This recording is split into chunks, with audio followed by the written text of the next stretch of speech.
নমস্কার বন্ধুরা, সবিতা কিচেনে সবাইকে স্বাগত। আজও আমি আরও একটা রেসিপি নিয়ে হাজির হয়ে গেছি।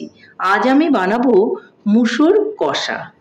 এই মুসুর কষাটা কিন্তু খেতে ভীষণই ভালো লাগে। নামটা শুনে খুব অদ্ভুত লাগছে, তাই না? মুসুর কষা। অ্যাকচুয়ালি এটা মুসুরির ডাল, আমি নাম দিয়েছি মুসুর কষা। তো আপনারা যদি কোনো নাম দিতে পছন্দ করেন আমাকে অবশ্যই জানাবেন যে এই নাম দিলে এই রেসিপিটা খুব সুন্দর লাগবে। এই মুসুর কষাটা কিন্তু খেতে ভীষণই ভালো লাগে, বাচ্চা থেকে বড় সবাই এটা পছন্দ করে।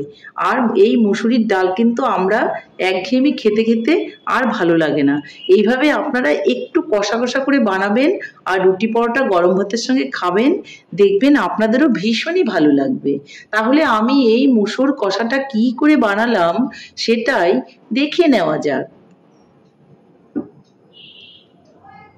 প্রথমেই আমাকে মুসুর ডাল নিয়ে নিতে হবে, যেটাকে আমরা অ্যাকচুয়ালি বলে থাকি মুসুরির ডাল। সেই ডালটা দেখুন আমি নিয়ে নিয়েছি।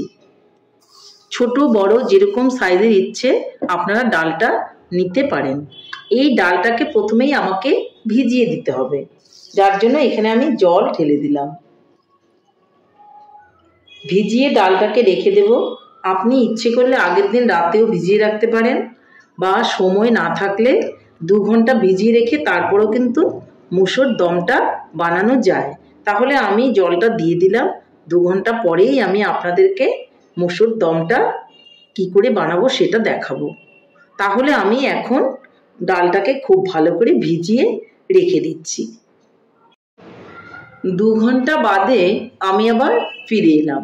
ডালটা আমি ভিজিয়ে রেখেছিলাম, কিন্তু ডালটা আমার ধোয়া হয়নি। এখন আমি খুব ভালো করে ডালটাকে ধুয়ে নেব। দেখুন সাদা সাদা হয়ে আছে জলগুলো।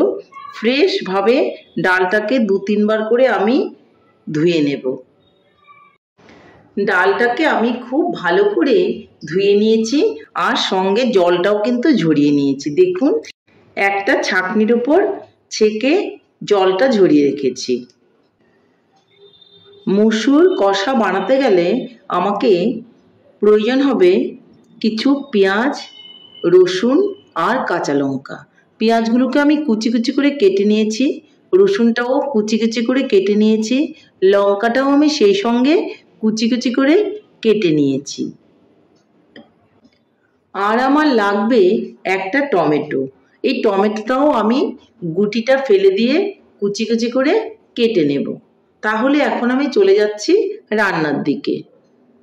এদিকে আমি উনানে একটা কড়াই বসিয়ে দিয়েছি, আর আমি রান্নাটা কিন্তু সাদা তেলেই করব, যার জন্য আমি কড়াইয়ে দিয়ে দিচ্ছি সাদা তেল।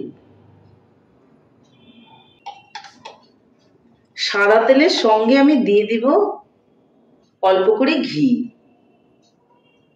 ঘি আর সাদা তেল মিলিয়ে কিন্তু আমি আজকে রান্নাটা করব। তেলটা গরম হয়ে গেলে এর মধ্যে আমি দিয়ে দেব শুকনো লঙ্কা, দিয়ে দেব দারচিনি, দিয়ে দেব গোটা জিরে, আর দিয়ে দেব 2টো তেজপাতা। এগুলোর থেকে একটা সুন্দর গন্ধ বেরোলে এর মধ্যে আমি দিয়ে দেব পেঁয়াজ কুচি আর আদা কুচি। তাহলে পেঁয়াজ কুচি আর আদা কুচিটা আমি দিয়ে দিচ্ছি।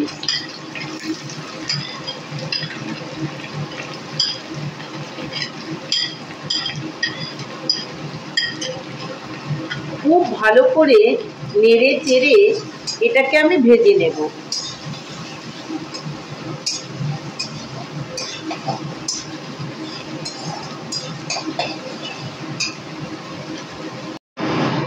পেঁয়াজ আর রসুনের কাঁচা গন্ধটা যখন চলে যাবে তখন আমি এর মধ্যে দিয়ে দিব ভিজিয়ে রাখা ডাল, জল ঝরিয়ে ছেঁকে রাখা, সেটাকে আমি দিয়ে দিচ্ছি। দিয়ে ভালো করে আবারও কিন্তু নাড়াচাড়া করে একটু ভেজে নেব। এখন আমি এর মধ্যে দিয়ে দিব কিছুটা কাঁচা লঙ্কা কুচি। আপনারা কাঁচা লঙ্কা কুচি না দিয়ে কিন্তু কাঁচা লঙ্কা বড় বড় করেও আস্ত দিয়ে দিতে পারেন। খুব ভালো করে একটু নেড়েচেড়ে কষিয়ে নেব।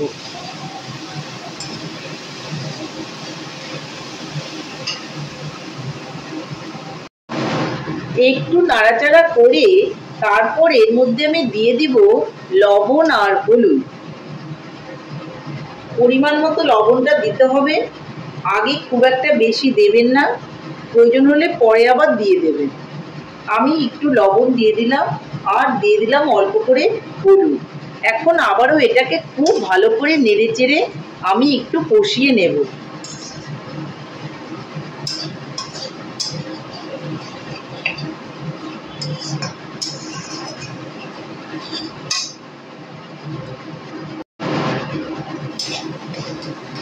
একটু কষানো হয়ে গেলে এর মধ্যে আমি দিয়ে দিব কুচনো টমেটো।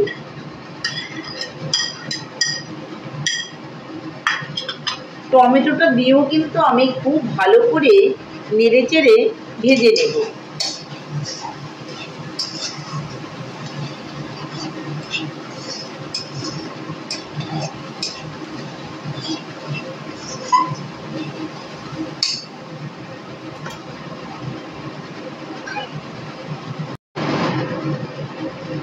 এর মধ্যে এখন আমি দিয়ে দিব অল্প করে আদা। আদাটা আমি থেঁতে করে দিয়েছি, আপনারা ইচ্ছে করলে বেটেও দিতে পারেন। খুব ভালো করে আমাকে কষিয়ে নিতে হবে।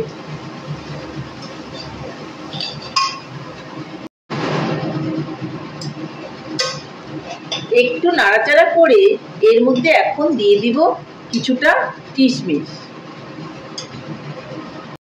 কিশমিশটা দেওয়ার পরেও কিন্তু আমি একটু নেড়েচেড়ে কষিয়ে নেব। এখন আমি এর মধ্যে দিয়ে দিব অল্প করে চিনি। আপনারা চিনি না দিয়ে এখানে গুঁড়ো ব্যবহার করতে পারেন, তাতে কোনো অসুবিধে নেই।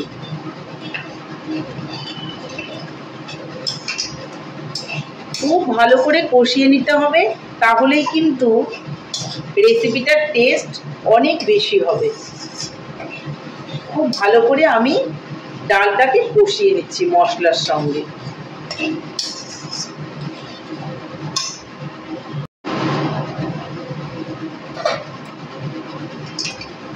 মশলার সঙ্গে ডালটা খুব ভালো করে কষানো হয়ে গেলে এর মধ্যে আমি দিয়ে দেব গরম জল।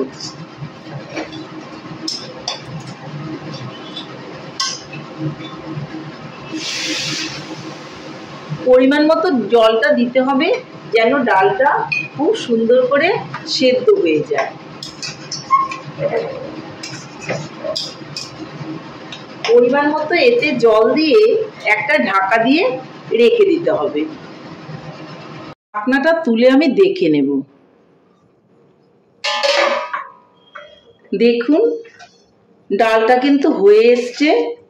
খুব একটা কিন্তু পাতলা বা খুব ঘন করা যাবে না, ঠিক এরকমই কিন্তু কষা কষা রাখতে হবে। এই সময়ে আমি এখানে দিয়ে দেব অল্প করে কাঁচা লঙ্কা কুচি। এই কাঁচা লঙ্কা কুচিটা ছড়িয়ে দিলে ফ্লেভারটা খুবই ভালো হয়। আর দিয়ে দেব অল্প করে ধনেপাতা কুচি।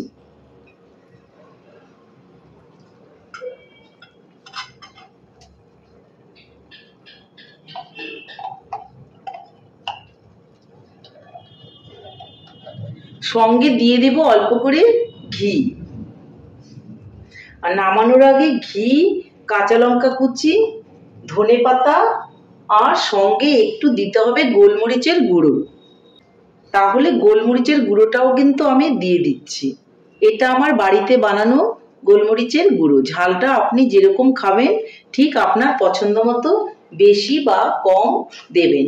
তারপর এইভাবে একটু নেড়ে দেবেন। নেড়ে উনানটাকে অফ করে দেবেন। এই সময়ে আপনারা লবণটা দেখে নিতে পারেন।